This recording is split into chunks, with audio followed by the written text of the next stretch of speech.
De l'Évangile de Jésus-Christ selon saint Matthieu, chapitre 23, versets 27 à 32.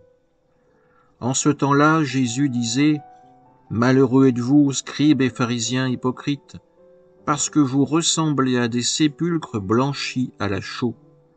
À l'extérieur, ils ont une belle apparence, mais l'intérieur est rempli d'ossements et de toutes sortes de choses impures. C'est ainsi que vous, à l'extérieur, pour les gens, vous avez l'apparence d'hommes justes, mais à l'intérieur, vous êtes pleins d'hypocrisie et de mal. Malheureux êtes-vous, scribes et pharisiens hypocrites, parce que vous bâtissez les sépulcres des prophètes. Vous décorez les tombeaux des justes et vous dites : si nous avions vécu à l'époque de nos pères, nous n'aurions pas été leurs complices pour verser le sang des prophètes. Ainsi vous témoignez contre vous-même. Vous êtes bien les fils de ceux qui ont assassiné les prophètes. Vous donc, mettez le comble à la mesure de vos pères. Acclamons la parole de Dieu. L'échange continue entre Jésus et les scribes et les pharisiens.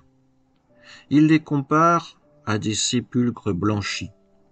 Oui, ils ont belle apparence, mais à l'intérieur d'eux, il n'y a que la mort, il n'y a que le péché, il n'y a que ce qui mène à la perte de l'âme.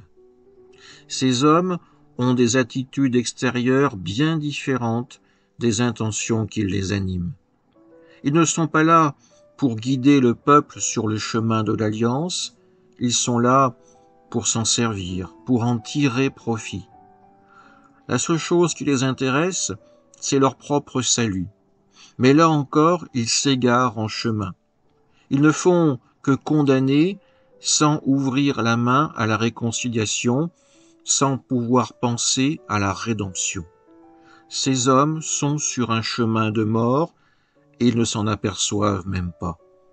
Jésus, par ce discours très fort qu'il leur adresse, leur propose encore une fois de changer de vie, de se convertir et de quitter ce chemin de mort pour arpenter le chemin de la vie. Arpenter véritablement le chemin de l'alliance avec Dieu.